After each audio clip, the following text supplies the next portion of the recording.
السلام علیکم ناظرین کرام، آج کے اس ولاگ کا آغاز ایک انتہائی افسوسناک خبر سے کر رہا ہوں جو انتہائی دل خراش بھی ہے اور صدمے کا باعث بھی۔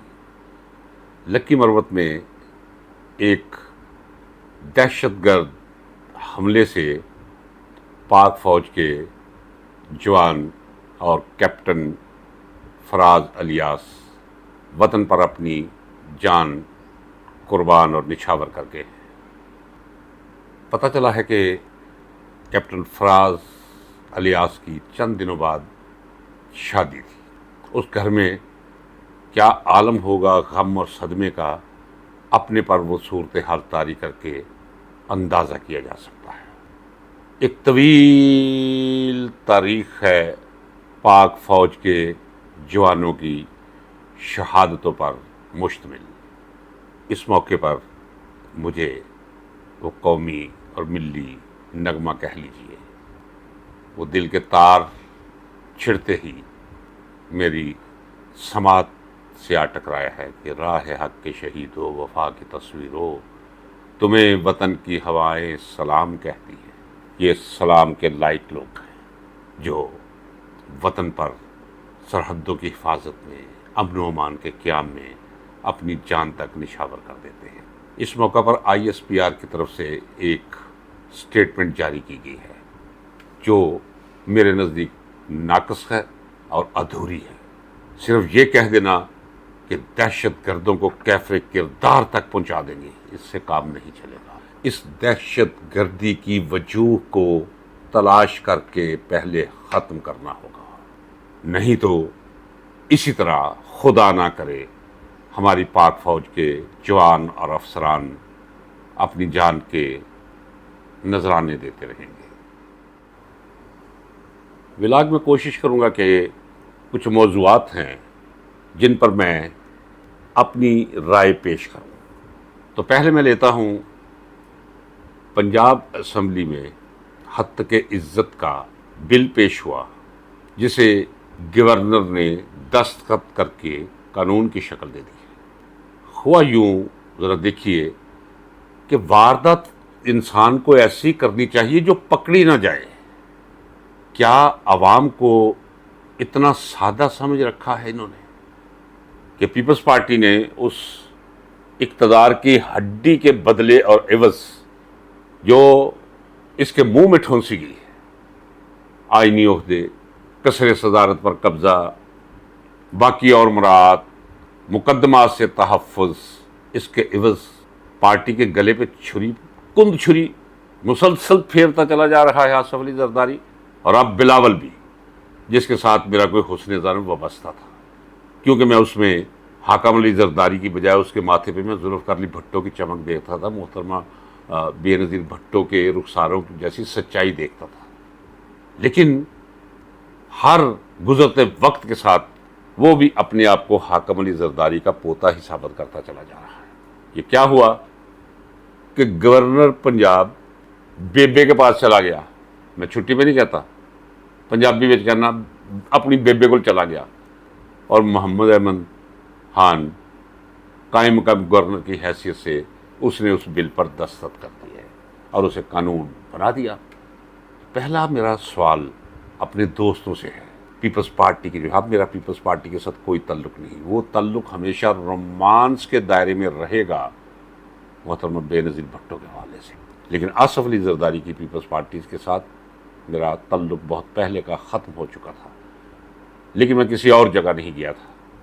آج میں PTI کے پلیٹ فارم پر موجود ہوں، لیکن اس کے باوجود میں اپنے دوستوں کو پیغام دوں گا کہ خدا کے لیے روک کوئی نہیں، آپ پارٹی ورکر ہو، مظاہرے نہیں ہو، احتجاج کرو کہ حد کے عزت کا بل، کہ آپ چور کو چور نہیں کہہ سکتے۔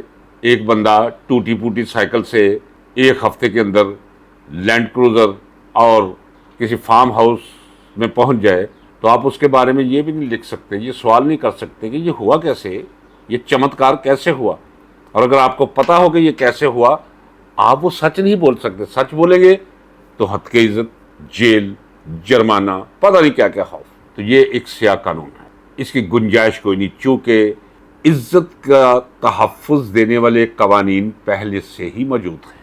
ہاں، انہیں کچھ مزید مؤثر کرنے کے انتظامات کیے جا سکتے ہیں اگر کوئی حکم ہو تو، لیکن یہ کہ آپ کسی صحافی کو یہ اجازت نہ دے کہ وہ سچ لکھ سکے، کسی تجزیہ نگار کو اس جسارت کی آپ گنجائش ہی نہ چھوڑے کہ وہ جسے 100% سچ سمجھ رہا ہو اور وہ ہو بھی سچ کی بنیاد پر، وہ اس کا اظہار نہ کر سکے، تو مجھ سے آپ توقع کریں کہ میں ولاگز کے اندر اس قانون کے خوف سے، کالے بھوت کے خوف سے میری زبان کانپنے لگے اور میں سچ نہ بول سکوں کیمرے کے سامنے بیٹھ کے، یہ ہوگا نہیں۔ اب وہ دنیا نہیں رہی، اب وہ ماحول نہیں رہا، اب وہ انفرادی اور اجتماعی ضمیر نہیں رہا، اب شعور کی وہ نچلی سطح نہیں رہی۔ شعور بہت بلند ہو چکا، اتنا بلند کہ خوشگوار حیرت بھی ہوتی ہے لوگوں کے شعور کو جان کے، اور خوف بھی آتا ہے اور امید بھی پھوٹتی ہے، اور ان کے ہاتھوں اس شعور کی روشنی میں اس سماج کے خلاف جو اینٹی تھیسس بن رہا ہے،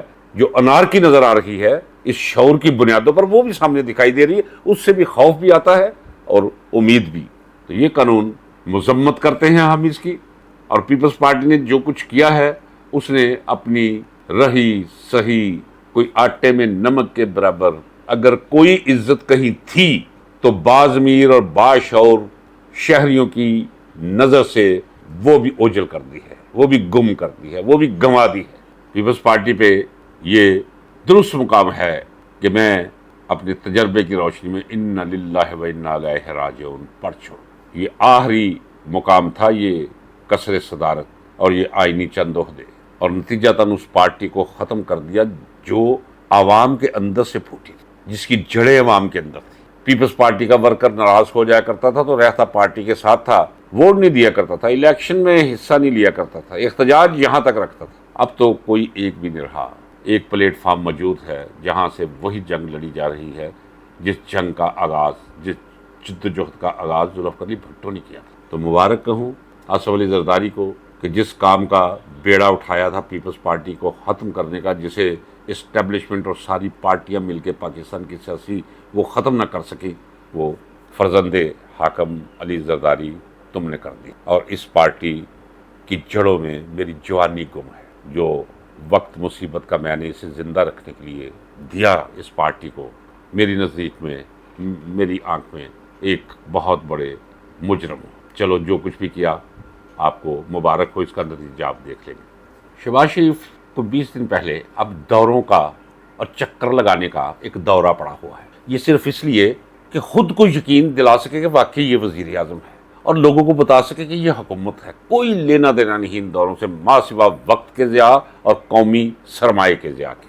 یاد رکھیے آپ یو اے ای کے دورے پہ گیا ہوا تھا 20 دن قبل، اور وہاں سے ایویں کسی سے بات کی، کسی نے کہا ہوگا ہاں جی سوچیں گے دیکھیں گے، تو خود اندازہ لگا لیا کہ یہ 10 ارب ڈالر کے منصوبے، اور خبر بھیج دی، اور پھر خبر لگانے والے بھی اتنے جاہل کے جس کا شمار کوئی نہیں۔ اور پھر جس اخبار نے ایک اور انداز دے کر، اس اخبار کا نام ہے روزنامہ جنگ، جس میں کبھی کوئی غیرت کی خوشبو ہوا کرتی تھی اچھی والی، اب تو بدبودار ایک وہ صفحہ ہے۔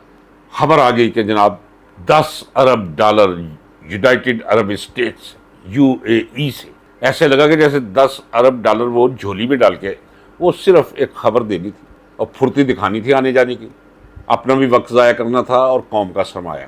اس کے فوراً بعد جناب چین، آپ تحقیق کر لیجئے ناظرین کرام، یہ چین کا دورہ نہیں تھا جس میں یہ سو کالڈ نائب وزیر اعظم اسحاق ڈار، جو کہ مینیجر ہے نواز شریف کا، پاکستان سے لوٹی ہوئی دولت باہر پہنچانے اور اسے ٹھکانے لگانے کا، وہ بھی ساتھ، اور نام نہیں لیتا ہوں کہ وہ اپنی زبان کو میں اس کو مقدر کروں، 8-9 وزیر لے کر، اور ہارے ہوئے لوگ، الیکشن میں ہارے ہوئے لوگ، 8-9 وزیر لے کر وہ گیا چین، اور یہاں اخبارات میں آتا رہا کہ وزیر اعظم اپنے وفد کے ساتھ چین کے دورے پر ہیں۔ یہ دورہ نہیں تھا، یہ طلبی تھی۔ ایک تو وہ جو بھاری شرح سود پر قرض لیے ہوئے ہیں، ان قرضہ جات کی واپسی کا شیڈیول آ کر دے، یہ جو سی پیک پہ نقصان ہوا ہے اس نقصان کے بارے میں ہمارے ساتھ آگے بات کریں، اور سی پیک کے سلسلے میں ہمارے ورکرز اور ہنرمندوں کی جو جانیں گئی ہیں ان کے تحفظ کی ہمارے ساتھ بات کریں۔ یہ منصوبہ ایکچولی چین کا ہے، جسے امریکہ بھی روکنا چاہتا ہے، جسے UAE بھی روکنا چاہتا ہے، جسے ایران بھی روکنا چاہتا ہے، جسے عمان بھی روکنا چاہتا ہے. اور پاکستان اب جیسے حفیظ اللہ نیازی نے کہا، اس نے کہا میں قرآن اٹھاتا ہوں کہ قمر جوید باجوہ نے CIA کے ساتھ مل کر یہ سی پیک کا منصوبہ اس میں روڑے اٹکائے، اسے ناکامی کی طرف لے گیا. تو مسئلہ یہ نہیں ہے اس پہ تنقید کا، ان کی کیا ضرورت ہے کہ امریکہ انہیں کوئی کچھ کہے اور یہ اس کے برعکس کریں. میں آپ کو بتاتا ہوں، اسی لیے میں کہتا ہوں یہ دورہ نہیں، یہ طلبی تھی. اور بٹوین دا لائنز پوچھا گیا ہے کہ کیا مستقبل میں آپ نے امریکہ کے عزائم جو ہیں سی پیک کے بارے میں ان پہ عمل کرنا ہے یا ہمارے ساتھ چلنا ہے. اس کا جواب کیا دیا ہے ابھی تک میرے پاس کچھ بتانے کے لیے آپ کو نہیں ہے ناظرین کرام، لیکن جلد اگلے چند ہفتوں میں یہ پتہ چل جائے گا کہ انہوں نے جواب کیا دیا ہے. ہاں، ممکنہ جواب جو ہو سکتا ہے، جو ان کی خصلت اور ان کے کرتوت اور ان کی حیثیت جاننے کے باوصف میں اندازہ لگا سکتا ہوں، وہ یہ ہے کہ سی پیک کو رفت گزشت فنامنا ہی سمجھیے. امریکہ جو کہے گا یہ وہ کریں گے. ہاں، بلوچستان اسی طرح مرکز کے خلاف ابل رہا ہے جس طرح سن 1970-71 میں مشرقی پاکستان یعنی بنگال جو آج بنگلہ دیش ہے وہ ایک ابل رہا تھا، ایک غصہ تھا، ایک غم تھا، گلے شکوے تھے، بلکہ احتجاج تھا. اور جب گلے شکوے دور نہ کیے گئے، سیدھی راہ نہ اپنائی گئی، الٹا انہیں زور زبردستی ان کے مینڈیٹ سے انکار کر کے محروم کر کے مجیب الرحمان کو جیل میں ڈالا گیا، تو پھر کیا ہوا؟ پاکستان ٹوٹ گیا. اللہ کرے جو میں سوچ رہا ہوں، جو میرا تجزیہ بنتا ہے وہ نہ ہو. میں کہہ رہا ہوں اور آپ گواہ رہیے گا کہ بلوچستان صرف زبردستی پاکستان کے ساتھ رکھا ہوا ہے اس وقت تک پاک فوج نے. باقی کوئی بھی قدر مشترک نہیں چھوڑی ہم نے 76 برسوں میں، میلان ہو، کوئی رغبت ہو پاکستان کے ساتھ گزر بسر کرنے. تو پھر کیا ہوگا؟ چین جو علاقائی طاقت ہے اور ابھرتی ہوئی سپر پاور ہے، وہ بلوچستان کو امریکہ کے پاس جانے دے گی؟ وہ بلوچستان کو افغانستان کے پاس جانے دے گی؟ نہیں. پھر بلوچ عوام خود سودے بازی کریں گے گوادر کے معاملے میں. کیوں وہ کھلا چھوڑے پاکستان کے لیے؟ کیونکہ وہ سمجھتے ہیں کہ پاکستان ان کے ساتھ مسلسل زیادتی کرتا چلا رہا ہے. کیا یہ زیادتی نہیں تھی کہ یہاں تو لاہور، گوجرانوالہ، گجرات، کراچی، پشاور، منسہرے، ایبٹ آباد، سب جگہ گیس پہنچی ہوئی ہے. اور سوئی کے مقام جہاں سے یہ گیس نکلتی تھی، سال ہر سال تک ان لوگوں کو گیس کا چولہا نصیب نہیں ہوا. اور بھی ایک فہرست ہے بلوچوں کے اعتراضات اور ان کی شکایات کی. تو یہ دورہ آپ کے پیسوں کا ضیاع تھا. ہاں، طلبی تھی، جانا تو تھا، لیکن کیا ضرورت تھی؟ کوئی ضرورت نہیں تھی، کسی کو بھیجا جا سکتا تھا. اور آپ نے دیکھا ہے کہ جب ایئرپورٹ پہ اترے ہیں چین کی سرزمین پر تو لینے کے لیے کون آیا ہوا تھا؟ سو کالڈ وزیر اعظم، سو کالڈ نائب وزیر اعظم، سو کالڈ وزیر خارجہ، سو کالڈ وزیر خزانہ، سو کالڈ وزیر دفاع، سو کالڈ فلاں. یہ پوری فوج، ظفر موج وزراء کی، اور نائب وزیر اعظم اور وزیر اعظم. اور لینے کے لیے کون آیا ہوا ہے؟ ان کا نائب وزیر خارجہ. اور یہ یاد رکھیے کہ چین میں نائب وزیر خارجہ ایک نہیں ہوتا، مختلف ریجنز کے کوئی 2 درجن کے قریب، کیونکہ ابھرتی ہوئی سپر پاور ہے، ڈیسک ہیں، فارن ڈیسک ہیں.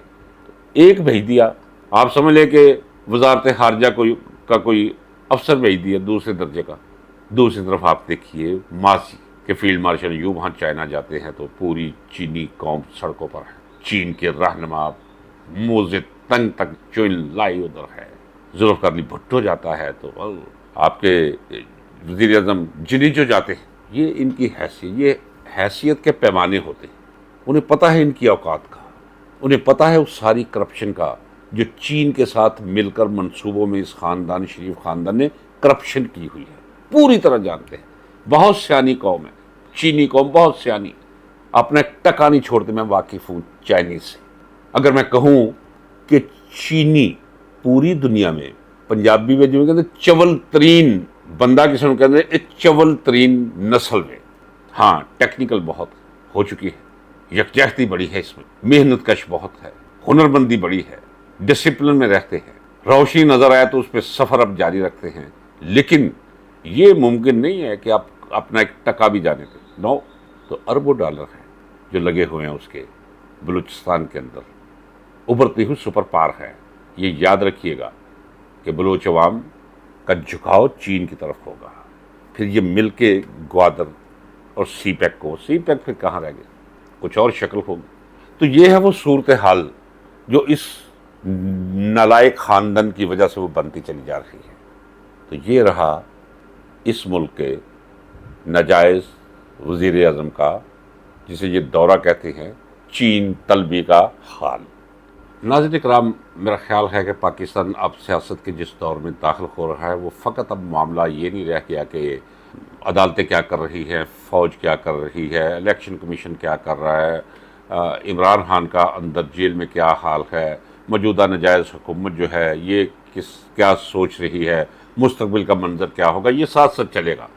لیکن اب ولاگز گلوبل پالیٹکس کے ساتھ پاکستان کو رکھتے ہوئے ہم دیکھتے چلے آئیں گے کہ بقیت قوم ہماری سمت کیا ہے، ہماری منزل کیا، ممکنہ منزل کیا ہے، کیا کوئی امید کی کرن ہے، یا مسلسل ہی ہمیں تباہی اور بربادی کی جانب ہی لے جایا جائے گا۔ تو ملتے ہیں اگلے ولاگ میں، انتظار کیجیے گا، اور آپ سے میری استدعا ہے کہ چینل کو سبسکرائب کر لیں، بیل آئیکن کو دبا دیں اور آل پہ کلک کر دیں۔ آپ کا بہت شکریہ، ملتے ہیں اگلے ولاگ میں۔ اللہ حافظ۔